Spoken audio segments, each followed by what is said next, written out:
Makanya saya kan setiap kali ngomong, tolong doakan hamba Tuhan. Kan gitu kan? Mendoakan pendeta. Kenapa? Karena begitu satu jatuh, dampak buat.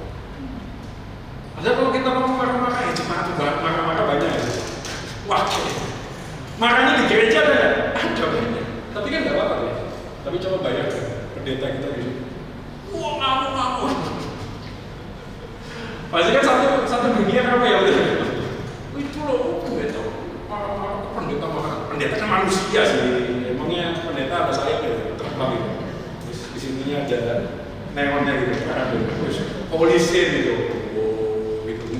Yang kayak gitulah. Kan masih darah dan daging loh. Jadi saya bilang, bukan masalah lepas dari narkotika, tapi fulfill purpose in my life itu berat sekali dan mungkin. Saya bilang Tuhan, saya nggak akan pernah bisa. Saya hanya bilang Tuhan mampukan saya aja kok. Pokoknya kan di situ. Mampukan saya. Bukan cuma itu. Nah, saya punya anak. Berapa banyak hari ini yang tidak pernah punya empati kan gitu. Anak kita gagal, anak jemaat gagal. Terus, yang namanya juga manusia kan gitu. Anak pendeta pakai tato coba. Anak pendeta kok begitu sih? Oh, ini bapaknya gitu. Jadi apa? Berat. Lah anak saya lihat saya tiap hari kok. Makanya lebih baik kalau mau lihat khotbah saya yang sejati itu ya kita ajak istri dan anak-anak gitu. Supaya dia tahu yang dikhotbahkan ini hidupnya atau cuma sekedar acting. Betul gak sih? Kan orangnya bisa acting di sini. Bisa.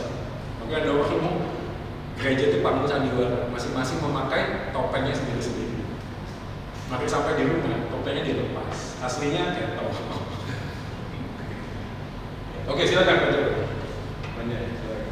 Lalu ada berita itu ya, Pak Jokowi marah-marah sesudah khotbah, wah ramai. Mungkin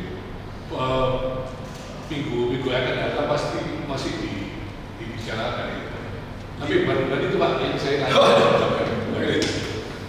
Ini loh Pak, saya ini masih pada jalan keluar yang terbaik. Ya. Yang kita akan bicarakan ya mengenai anggota kita ya. Dulu dia itu aktif benar, aktif aja, masih hidup pakai satu keluarga. Sekarang sudah meninggal daripada kedua anaknya yang hampir berurutan. Ya. Sekarang anaknya juga yang meninggal 31 yang ada di sini. Tambah lagi usahanya itu hancur. Hancur-hancuran. Terus kalau kita datang ke rumahnya itu mengadakan penghiburan, orang tersebut menarik dan ke sini. Pernah saya datang juga kepada itu mengundang orang itu untuk ya kita adakan ngomong-ngomong sama mereka juga. Tapi hasilnya tidak mengenal. Karena dia itu betul-betul hancur hatinya untuk menghidupi rumah. Malah sekarang kan dengarnya rumahnya juga dijual dengarnya. Malah nggak tahu sekarang keberadaannya nggak tahu gitu. Yang kita tahu anak perempuan itu masih ada sama saya masih ada. Dia sudah kawin juga, sudah punya anak satu. Untuk menghadapi orang semacam ini, maksudnya itu kita ini sudah bukan nuturi karena wah kita perasaan ngomong kita ngomong biar ada hati pada hati siapa cara itu dapat sampai saat dia lepas daripada istrinya tuh langsung meninggal juga jadi payah keluarga ini istrinya sama meninggal. Jadi problem ini daerahnya bukan seperti itu loh. Ayub tapi ini mungkin Ayub lebih mungkin lah. Ayub itu kalau ada zaman sekarang ini tidak mungkin ada menurut saya. Tapi orang yang tadi yang saya ceritakan itu nggak ada itu sangat sulit. Ya, itu Pak. Iya, kalau saya sih punya filosofi pelayanan salah satunya yang beri.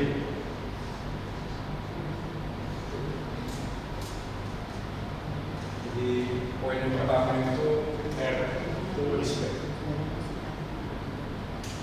Termasuk saya menghormati keinginannya untuk menutup diri. Nama respect ya, semua orang butuh proses. Ya, tapi sekali lagi waktu kita ngomong menutup terus kita nggak apa-apain kan enggak. Kita kan menaruh dia di dalam pokok doa. Kenapa ya? Karena masih ingat khotbah saya waktu Sabat ya. Salah satunya kan saya kasih jabatan Romawi. Ya kan ingat ya. Kita tuh nggak bisa setia sama Tuhan. Kalau Tuhan yang nggak setia duluan sama kita.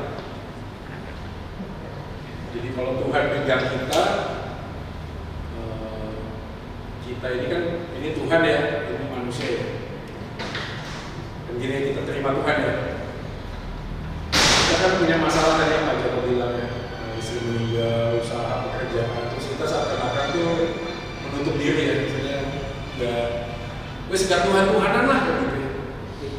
Tapi saya tetap meyakini Yohanes 10:28, kalau dia memang orang pilihan, ya dia pasti dipegang Tuhan.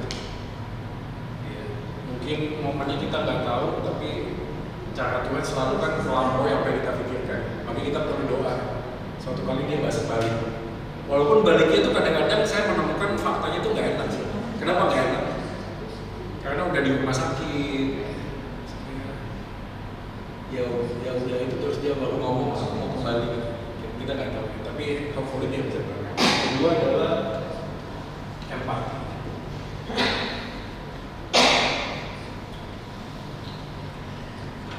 Rasa empati itu sebenarnya bukan cuma datang dari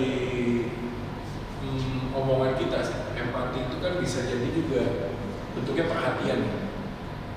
Perhatian itu, ya saya nggak tahu ya, tapi mungkin makanan perhatian ditanya, ya apalah misalnya sesuatu yang bisa orang itu tahu bahwa yang ketiga ini acceptance. Merasa dirinya itu tetap diterima. Baru yang terakhir ini ada dialog. Nah, beberapa kali orang tuh sukanya loncat. Ya tadi Pak Joko sempat, ya saya juga dulu begitu sih. Jadi pengen, ayo ngomong dialog. Masuk pengen ngomong, tapi beberapa orang nggak bisa sih. Dia harus melalui, dia dihormati kan. Dia orang Kristen tuh kadang-kadang terkesan memaksa nggak sih? Ya aku kan nggak mau, ya udah dipaksa gitu. Karena dipaksa akhirnya dia merasa keputusanku nggak dihormati. Ini kan dibutuhkan oleh beberapa orang. Begitu dia nggak mau ya kita respect. Oh ya thank you. Ya, tapi saya tetap mendoakan kan. Terus kita empati berarti turut merasakan apa yang dia rasakan. Kadang-kadang sulitnya adalah apa yang dialami tidak kita alami.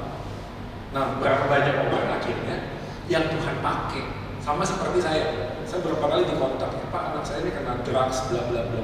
Saya lebih bisa berempati, kenapa? Saya di sana dulu, betul ya. Nah, untuk kasusnya Pak Joko mungkin kita doa minta tolong Tuhan tunjukkan, mungkin ada orang yang pernah mengalami hal yang serupa, I don't know sih.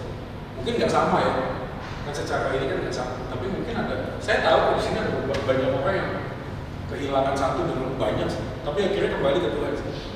Salah satunya yang saya ingat itu di KIDAS itu ada satu istri ibu itu koma puluhan tahun kan gitu ya. Kadang-kadang itu lebih baik mati daripada hidup tapi nggak hidup. Mau diapain maksudnya? Dia hidup apa enggak? Tapi pakai alat nggak bisa merespon bertahun-tahun. Kan lebih kita kadang-kadang bilang Tuhan ambil saja. Tapi masalahnya kan dia belum mati. Terus mau apa? Mau dibunuh kan enggak dong. Kadang-kadang lebih berat sih, saya nggak tahu. Tapi empati ini butuh orang yang ya dalam posisinya kurang lebih sama. Yang ketiga adalah acceptance, menerima. Jadi menerima itu kadang pada waktu orang ngomong dan curhat kita tuh cenderungnya kasih nasihat. Kadang-kadang nggak butuh nasihat sih. Kadang-kadang dia cuma cukup didengarkan. Didengerin. Oh iya, tante, iya. Ya, ada bahasa itu kalau acceptance itu ada yang namanya parafrase. Jadi tante merasakan ini ya, oh iya tante. Ya, saya ini merasa gelisah. Wah, kita mengapa engkau gelisah? Jiwamu, Mazmur 42. Berharaplah kepada Allah. Tahu sih, tapi kan dia nggak butuh itu ya. Kan dia butuh tuh acceptance. Masih ingat wanita yang ketahuan selingkuh dibawa kepada banyak orang di hadapan Yesus? Itu kan menarik ya.